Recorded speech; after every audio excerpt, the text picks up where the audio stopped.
अस्सलाम वालेकुम नाज़रीन, मैं शिराज वैसी प्रोग्राम टॉप स्टोरी के साथ, जिसमें हम रोज़ाना की बुनियाद पे जो ताज़ा तरीन मामला दरपेश होते हैं करंट अफेयर्स के तौर पे, उस पर हम बात करते हैं। और हमेशा की तरह आज मेरे साथ मौजूद हैं सैयद इजदानी गिलानी साहब। अस्सलाम वालेकुम सर। जी वालेकुम सलाम। कैसे हैं सर? ठीक ठाक हैं? अल्लाह का करम और एहसान है।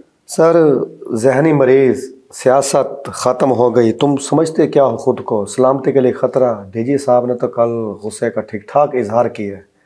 ये किधर जा रही है पीटीआई की सियासत और कप्तान की जो आगे एक सिलसिला चला हुआ है जेल में? बिस्मिल्लाहिर्रहमानिर्रहीम।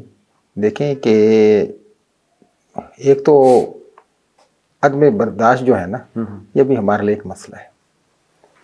और दूसरी रही बात कि पीटीआई को भी चाहिए कि मामलात को संगीनी को समझते हुए कोई दरमियानी रास्ता निकालें। ठीक है, जारहाना जब आप खेलने के लिए मैदान में उतरते हैं तो फिर इस किस्म के मामलात को फेस करना। अच्छा, सियासत सर ऐसे चलती भी नहीं है, सियासत में दरवाजे खुले रहने चाहिए। खुले रहने चाहिए। जारहाना स्टोक नहीं खेलते, क्योंकि सियासत और क्रिकेट में फ़र्क होना चाहिए। फ़र्क है ना।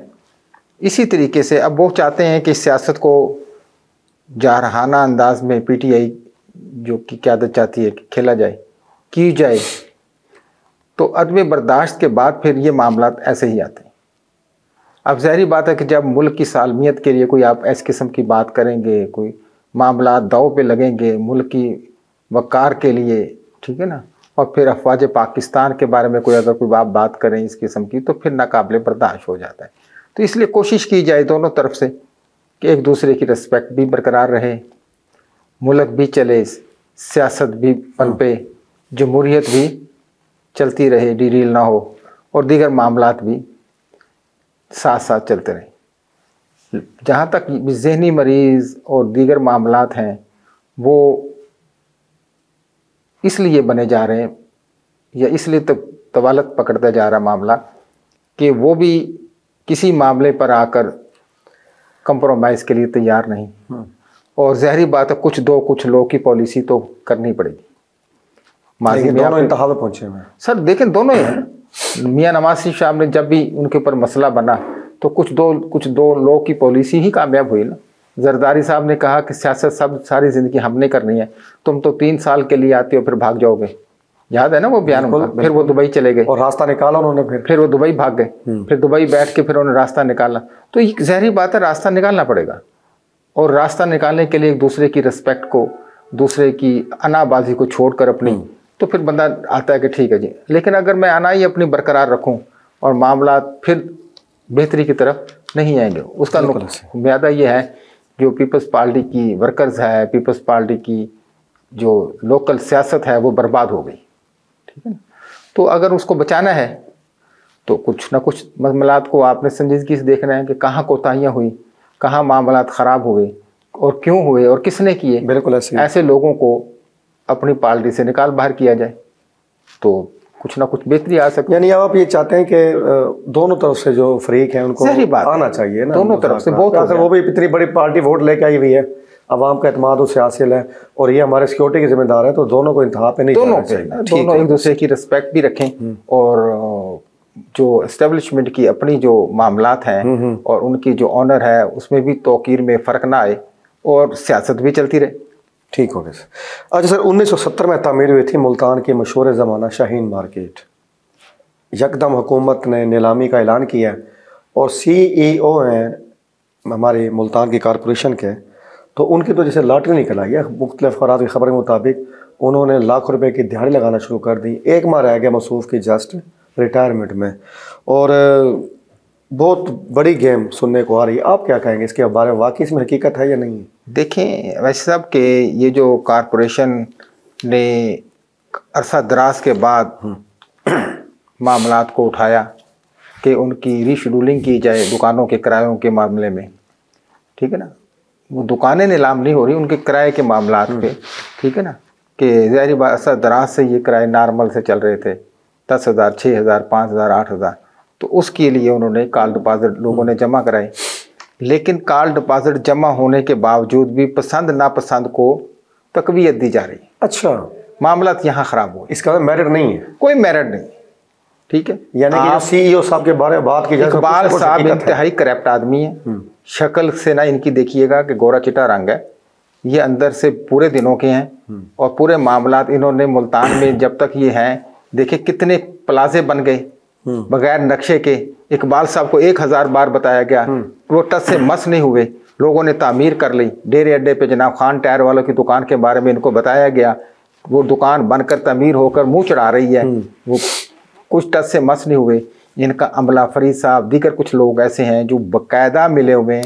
हर नई दुकान, हर नया प्लाजा, हर जगह जो बन रही तामीर हो रही, उनके पीछे इनके मुलाजमीन का हाथ है। गैंग बना हुआ है, पूरा गैंग माफिया है। ठीक है ना, इनको बताने के बावजूद ये कागजी कार्रवाई, बड़ा अच्छा बोलेंगे, चाय भी पिलाएंगे, कॉफी भी पिलाएंगे, बड़ा हंसे मुस्कुराएंगे। आप समझेंगे यार आप बड़ी मेरी दाद रसी हो रही है।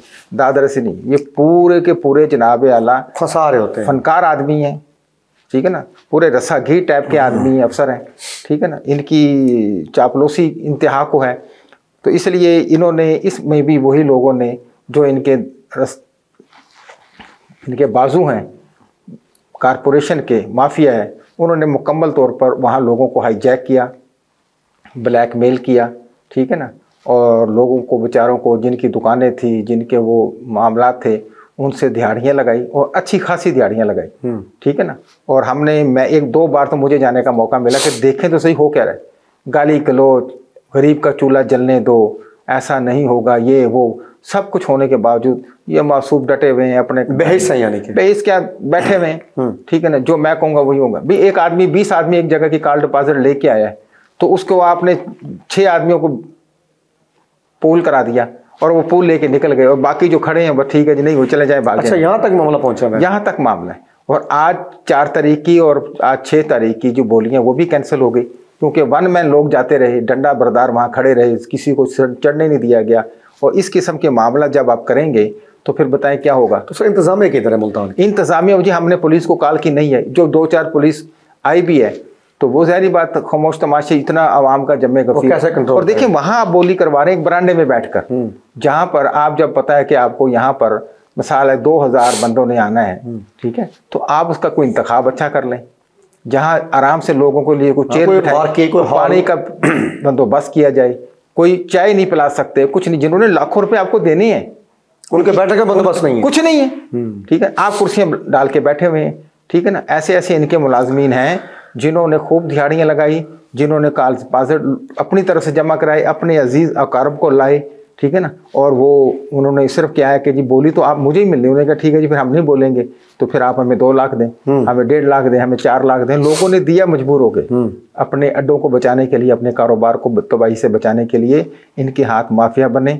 ठीक है ना जी, ऐसे बेशुमार लोगों को इंशाल्लाह आने वाले दिनों में मैं बताऊंगा कि वहाँ कौन कौन से कारपोरेशन के मुलाजमीन थे, कौन कौन से दीगर लोग थे। मिसाल दीगर से हमारा इनके लेपरवाह, यानी फॉलो अप करेंगे इंशाल्लाह। साल इनके जो परवरदा लोग थे ना सर, वही आए कारपोरेशन के, बाकी लोगों को इन्होंने करीब आने नहीं दिया, मिली भगत है, मिली भगत से।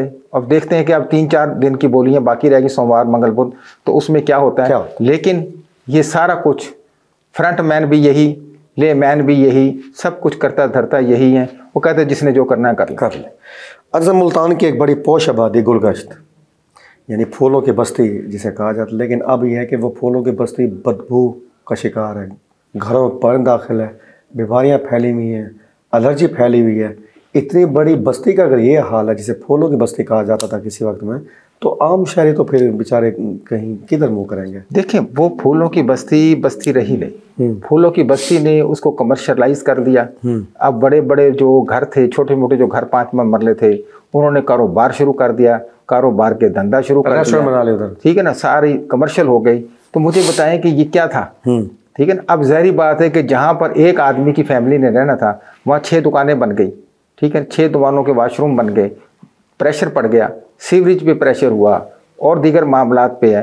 तो वहाँ तो कमर्शियल नहीं था। हर जगह इदारे गलत नहीं होते ना सर, हर जगह तो इदारे गलत नहीं। तो आवाम ने उसका नाजायज़ फ़ायदा उठाया, और आज गुलगश्त जो था, जिसे फूलों की आप बस्ती कह रहे हैं, वो फूलों की बस्ती से फूलों के कब्रिस्तान में तब्दील ऐसे ही। ठीक है ना, तो इस वजह से कि वहाँ पर इस वक्त बड़े बड़े ब्रांड आ गए, बड़े बड़े मामलात आ गए।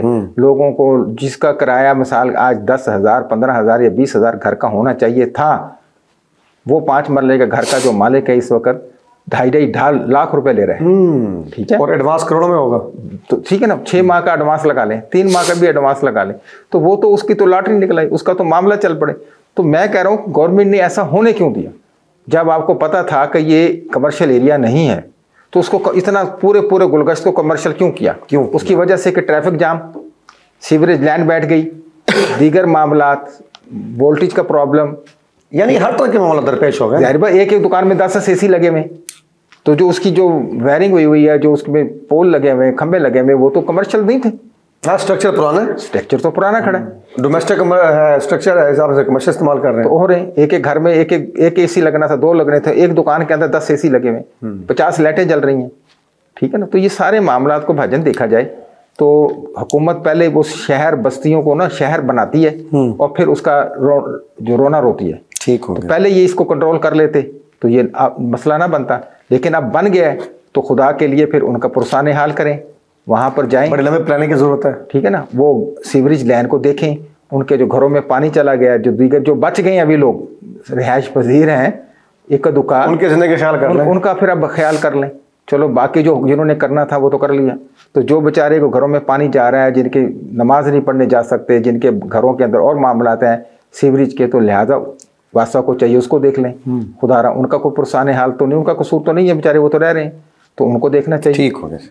अच्छा सर, विहाड़ी बार के एक मोअज़्ज़ज़ रुकन का कत्ल हुआ पिछले दिनों, थाना माछीवाल विहाड़ी के पुलिस अमला मुलव्वस हुआ, भरपूर एहतजाज के बाद बिल आखिर उनको मुअत्तल कर देगा। अब सुना गिरफ्तारी भी अमल में आ गई हैं, लेकिन SHO साहब ने सुना सक्कर से जाकर जमानत करा ली है।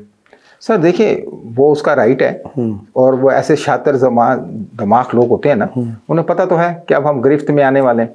जीशान ढूडी जो है ना, ये बंदा एक वकील था और जिसको कत्ल किया गया, नमाज पढ़ के आ रहा था, सीने पे गोली मारी, आंख में गोली मारी, पूरी वकला बरादरी सरापा एहतजाज अब भी जारी है, अब भी जारी है। ठीक है, पूरा पंजाब में इसकी बात सुनी जा रही है, हो रही है, बात गश्त है, लेकिन क्योंकि पुलिस अपनी हटदरियों पे कायम है, बिहाड़ी पुलिस, ठीक है ना, DPO ने बड़ी बचाने की कोशिश की, मामले को दबाने की कोशिश की, जी ये इसका क्रिमिनल रिकॉर्ड है। और भाई ये देखें कि वो वकील कितने अरसे से लॉयर है, वो कितने अरसे से काम कर रहे हैं, कितनी अदालतों में पेश हो रहा है, बार का मुअज़्ज़ज़ रुकन है, वो कितने जगहों पे क्या क्या कर रहा है, वो मंशियात बेच रहे हैं, वो हेरोइन बेच रहा है, चर्स बेच रहा है, ऐसा नहीं है। लेकिन आप भी अपने एक करिंदे को बचाने के लिए, एक SHO को बचाने के लिए इस हद तक ना जाएं कि पुलिस और आवाम के दरमियान नफरत पाई जाए। ठीक है ना, तो एक गलती हो गई, आप उस गलती को बचाने के लिए मजीद 100 गलतियां कर रहे हैं, तो ये ना करें। पहली बात तो वकला तो मैदान में आ गए और वो कह रहे हैं जी हिसाब होगा, और ये जो 11 लोग हैं, 14 लोग हैं बाकायदा पुलिस साहब वो मुअत्तल भी हो गए, मुअत्तल होने के बाद उन पर FIR भी होगी। वो कहते जी FIR हमारा मसला नहीं, हमारा मसला जब तक इनको कैफरे किरदार तक हम नहीं पहुँचाएंगे, हम चैन से वकला बरादरी नहीं बैठेंगे। तो अब इन्होंने उनको छेड़ तो दिया वकला को, अब वो वकला जो हमारे भाई हैं वो मुकम्मल तौर पे एहतजाज में खड़े हैं। तो मैं कहता हूँ कि जो कुछ भी हुआ, गलत हुआ, इंसाफ होना चाहिए, इस बरादरी के साथ भी इंसाफ होना चाहिए। वो अगर ज्यादती उनके साथ हो तो वो भी नहीं होनी चाहिए। तो लेकिन मेरिट पे बात कीजिए, लेकिन मेरिट नज़र कहाँ आएगा? पुलिस तो धनाती फिर रही है और गन पॉइंट पे मेरिट अपना खुद बना लेती है।